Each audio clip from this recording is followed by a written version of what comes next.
Good evening, everyone, and thank you for joining us for the episode 4 of our podcast series.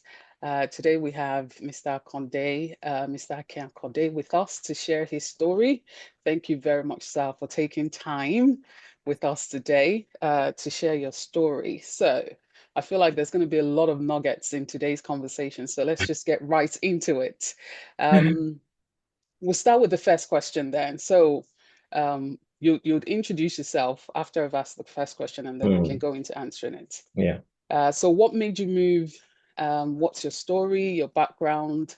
What's your journey being moving from the UK, from your home country to the UK? Over to Um, you then. okay. Thank you very much, Ma, for having me here today. You introduced, my name is Akin Akande. And what's my journey been so far? What made me move? Okay. So I'm originally from Nigeria. Grew up in Lagos, and I trained as an architect back in Nigeria, and also worked for a few years. And I think in order to sort of understand the whole journey, I'll give a little backstory. So growing up, I was a big fan of all things technology. I remember when I was younger, I wanted to be either a robotics engineer or an aeronautics engineer, which Okay. are two very two very different, fields. But I was just fascinated about engineering and things like that. And it's funny because back then, as much as I loved those kind of stuff, there were no training facilities in Nigeria. My Mm, parents were middle class, so they couldn't afford to send me overseas to train. So I remember one day I was in secondary school. I was in a library. I used to love reading encyclopedias, and I stumbled on this particular book about human settlement on Mars. okay. And they were talking about the future of architecture, that, architecture, in next 20, 30, 40 years would have a lot to do with engineering, Mm, technological advancement, because man is looking at multi-planetary existence, and I was like, okay, so I know a lot of universities in Nigeria offer architecture. mm, So at least let me get the basic training in, then yeah. I'll start building on that later on. Mm, So that was how I decided to study architecture. And I practiced for a few years in Nigeria. And then, I got married. And unfortunately, we were having a lot of challenges conceiving. So my story would probably be different from most people. Most people come here to study, look for better prospects in life. mm, But for us, initially, what brought us here was medical reasons. yeah, okay. We had been married for a few years and we couldn't conceive. And even though we sort of were, let's say, financially comfortable enough to afford medical treatment in Nigeria, the quality wasn't the greatest. Mm, So my wife's family all live here. And I okay. remember my mother-in-law and my father-in-law telling us, "Oh, come over to the UK. You have access to better healthcare, Yeah. and it's free and it's, this and that." And when the pressure was coming from all angles, You succumbed. I had to. They say better, happy wife, happy life. So I had to, because I was quite lucky, I finished school very, very early. And I got into a very good practice in Nigeria. I Mm, think back then we were one of the top three in okay. Nigeria, and I was progressing really well. Mm, So having to leave all of that to move mm. to a country I knew nothing Start about, from ground zero. start from ground zero, was a massive, for me mentally, it was a massive battle. Mm, But as an example of the medical care thing in Nigeria, I remember I bought my first car for about 250,000 naira back mm, then. And there was this test we had to do, right, in a very prominent hospital. And we paid 300,000 pound naira for it. Okay. more expensive than a car, you Yeah. know. And they said, oh, the results will be out in 1 week. Okay. And a week, we called them, oh, result isn't ready. 2 weeks, Mm. result isn't ready. 3 weeks, result isn't ready. So the place wasn't too far from my office. So at lunchtime, I went there. This was after about a month of waiting. Oh, wow. And they said to me, oh, I'm sorry, we haven't run the test yet. We don't have the chemicals to run the test. I said, okay, when is it gonna come out? And they were like, oh, next time Oga travels to America, he will buy the chemicals. And I was like, so when is Oga going to America next? They said in 6 months' time. After paying for a test that was the value of a car, you know. So I think for me that was the straw that just sort of broke the camel's back for me. And I was like, okay, this UK thing, let's Let's try give it that. a go. Yeah. Oh, thank you so much for giving us the detail. And like you say, your reasons are quite different from every other person we've had on Mm, the podcast so far. So I'm hopeful that there's some nuggets that people are already getting, that the mm, only reason you moved to the UK is not just because you want to study or you're just looking for a better life. There are different things that might bring you mm, to this country, and our goal is to ensure that when we get here, we can thrive and be successful mm. and be better than where we were before. Exactly. Yeah. So I wanted to just make this joke. So you people are the few ways that used to read encyclopedia. Eh? Yeah, the ones that sit in the front of the class. Okay, point taken. All right, so let's go on to the second question then, which is around, what's your career journey been Mm, since you moved to the UK? Because I know a lot of people find it quite challenging to transfer the skills mm. that they've had, or the experience that they've had, to then getting the type of job that they want. So, Yeah. what's the journey been from for you being in the UK, and how have Yeah. you navigated? So I was watching your very first podcast Yeah. earlier on today, and you used a word when you were describing your career journey that I sort of relate with. It's been a lot of meandering, you know. But Mm, one thing I am very appreciative of in mm, my professional background is that in architecture there are a lot of transferable skills. okay. So when I came here, obviously because I trained in Nigeria, I Mm, couldn't practice as an architect here. I okay. was working in an architectural firm Mm, as what we call an architectural technologist. okay. So over here, the architects do the design. Yeah. The technologists are the ones that make that design work. Okay. So I got, and I was quite lucky when we were coming. So as a means of coming into the country, we saw that coming into a university was our easiest option. It was costly but easy. Mm, So I got into a university here in Bristol to pursue um, a degree, a postgraduate degree in something called computer-aided design and construction. okay. And so as we go into the Cad. story, you Yeah. can see why I gave that backstory earlier on. Mm, Anything that has to do with, tech and yeah. construction, you will find me there.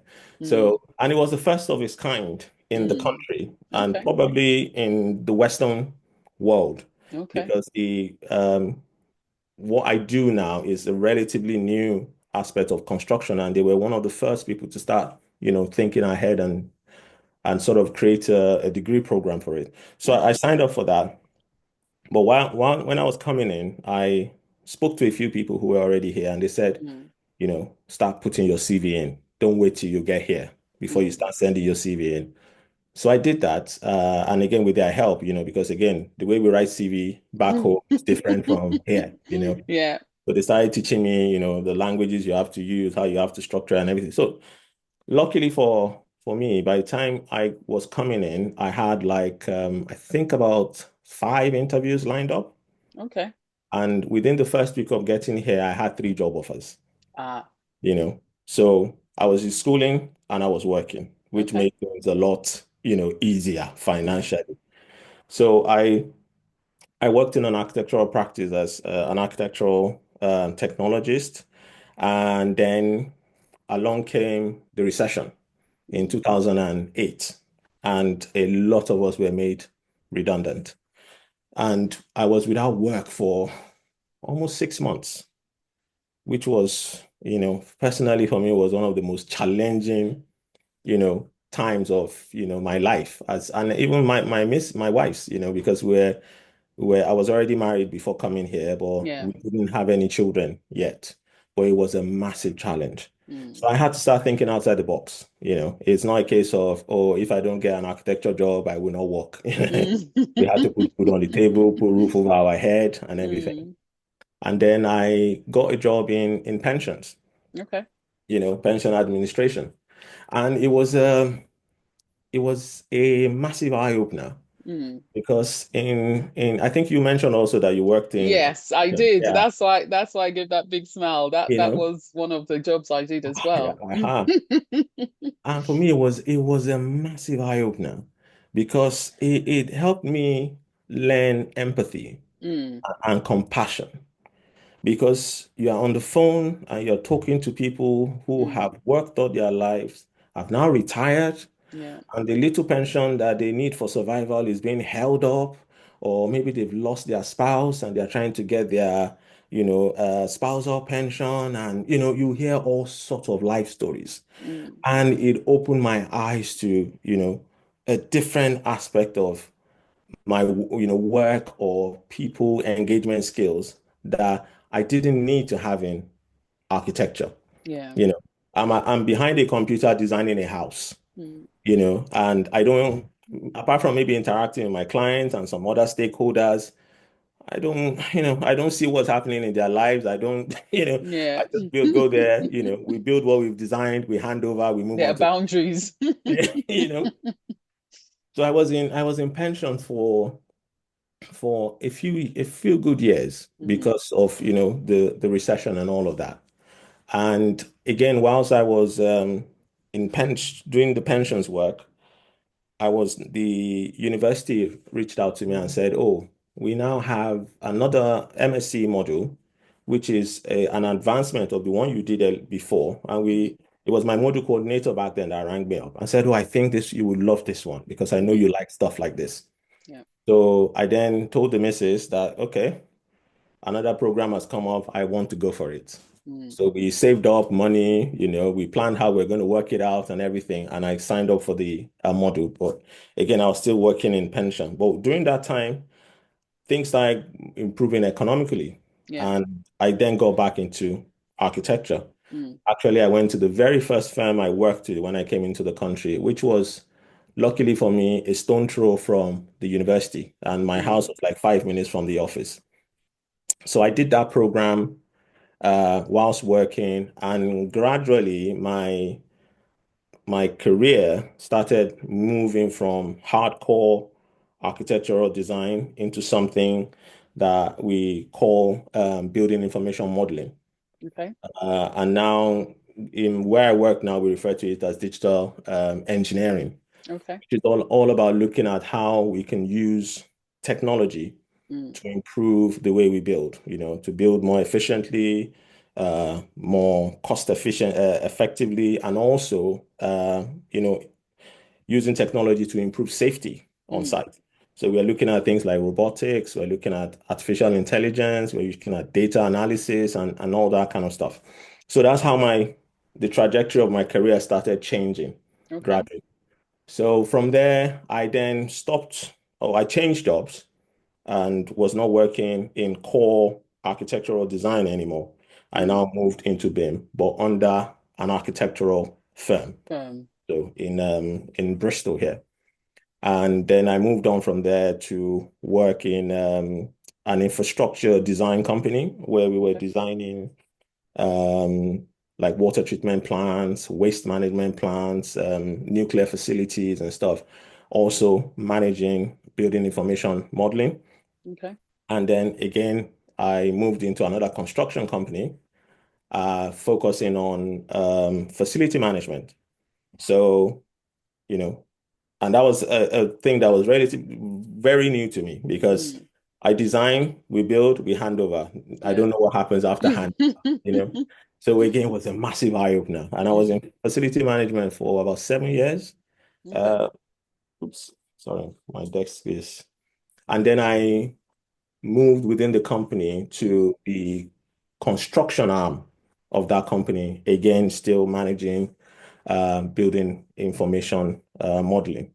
So it's been a lot of, zigzagging, yeah. you know, but then um, where I am now, you Yeah. know, all the tech stuff I used to like Mm, as a young child, yeah. I'm not doing all of that. Mm. You know, aeronautics that I wanted to do now, I have, the opportunity of playing around with things like drones and Yeah. how we use those in construction. I work with engineers who are, AI specialists. We're Mm, looking at how, we can harvest data and bring some intelligence out of it. We're exploring how we can use robotics to mm, assist our people on site to build better and also to make construction more inclusive. mm, Because if an individual has an handicapsy, they can't work in construction, mm. But we're looking at, if we had robotics, this How could individual I can be help? sat in an office and control a crane on site On or site, something yeah. else. Yeah. Oh, great. Thank you so much for telling us about your career journey. I think some of the things that kind of stood out for me is the fact that, there's sometimes that there are things that are outside of your control that happen that kind of Mm, put a spanner in the works. And to say it lightly, um, and what not being able to kind of get the kind of job you want, sometimes it's not the end of the world. no, it's not. If you kind of keep pushing, take what is available to you, but keep that desire, nurture that desire, grow that desire, and Mm, pursue every opportunity you see, mm. eventually it all comes together. It comes together. Yes, it comes together. So I'm saying that because I know quite a number of people that might be in jobs right now and they're thinking, this is not what I wanted to do. Mm, This is not what I dreamed of as a career. mm. It's not the end of the world. Yeah. It's a phase, and that phase too will pass. One of the key things for me is not losing sight of the goal Mm, while you're going through the journey. And yeah. and I think your story kind of just really pushes that out in terms of, okay, if economic recession happens, there's little or nothing you can You do can about do. that. Yeah. How do you get back on track? Mm, And it might take several years to get back on track, but if you keep the focus, then yeah. you can always come out the other end better, To which is to a great thing. to buttress your point there, so in my current role now, I remember when I went for the interview for the job, one of the um selling point for me when I was trying to, present myself to the panel that interviewed me was that, I come from a design background. I've worked in construction. I've worked in facility management. Mm, That is a very rare kind of skill. mm, And I was saying to them, I have a holistic experience and idea of how building works from cradle to grave. mm. I know how everything is put together.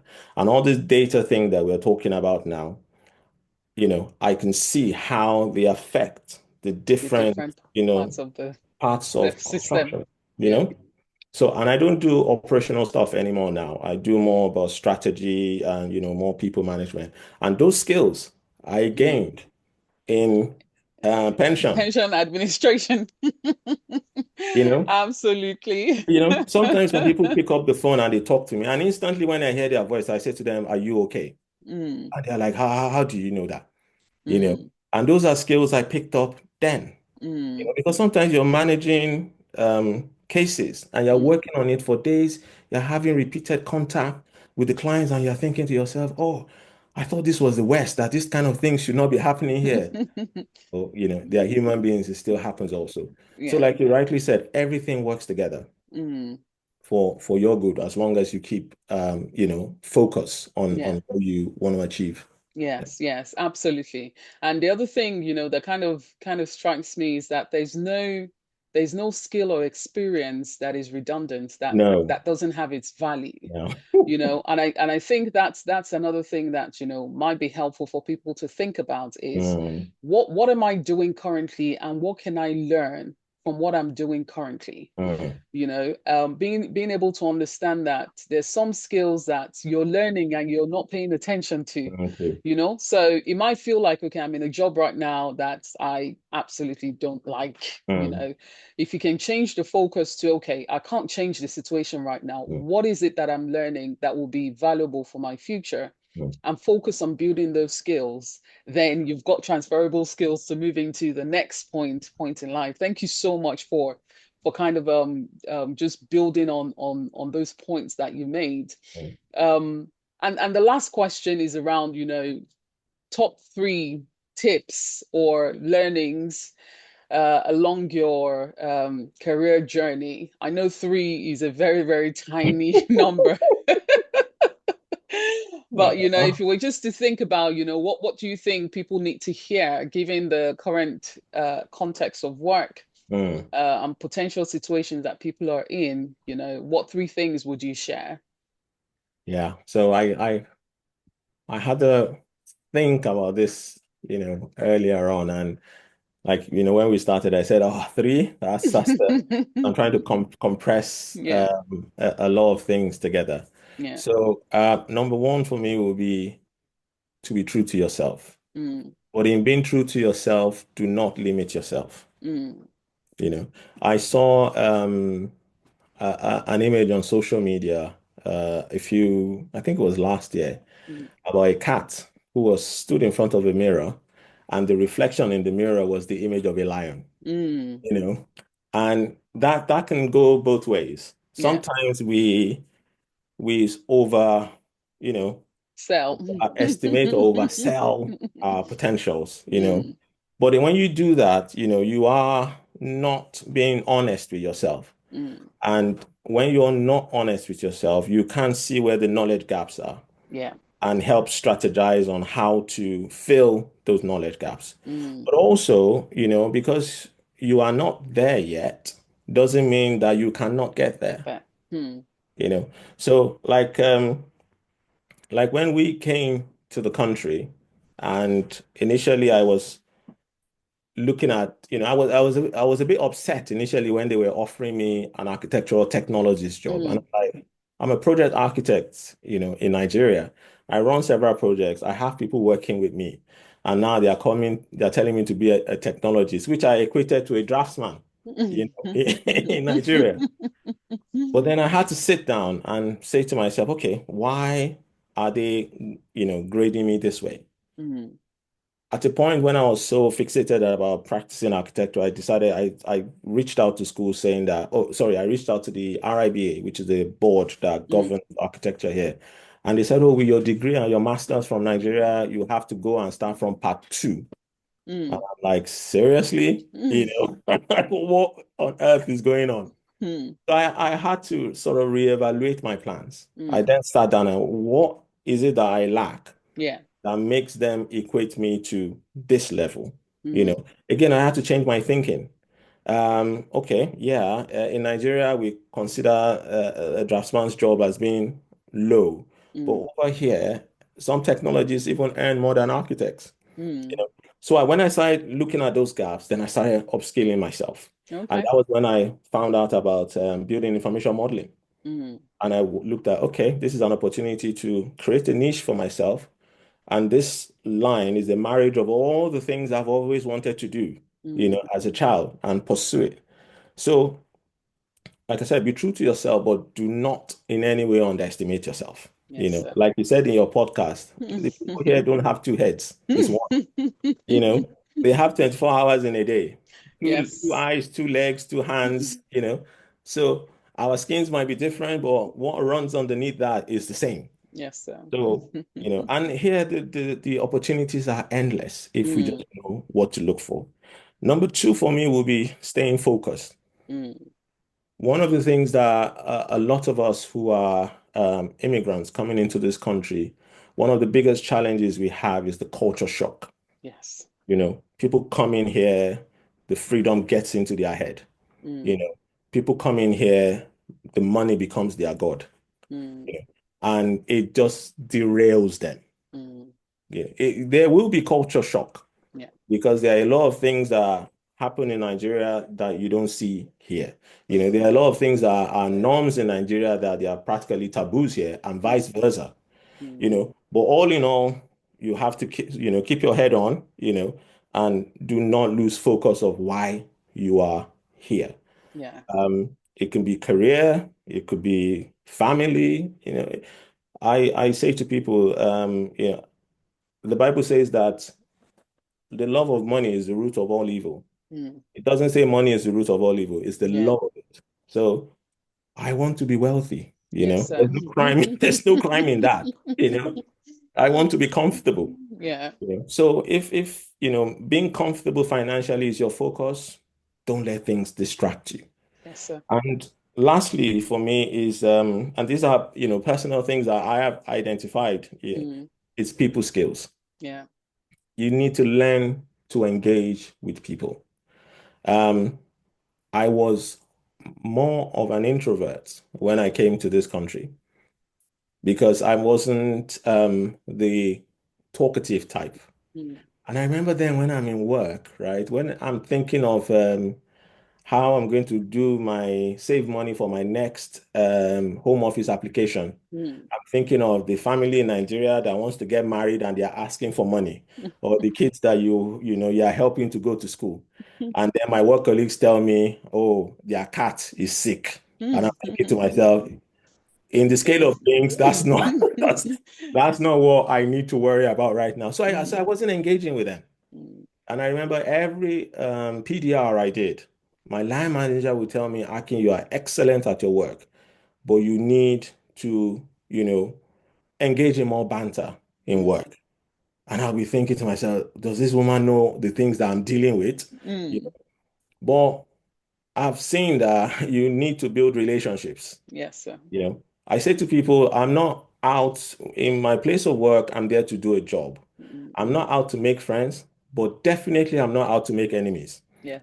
So you have to Yeah, find, we've got to strike the balance. you have to strike that Strike balance. the balance. Yes. Because in Yoruba culture, for example, they say people are the blankets, Mm, that you use to cover yourself. mm. We need people. No man is an island. Yes, sir. If you are a genius, you need people to exist. If you are Mm, not a genius, you need people to exist. No, nobody can do it alone.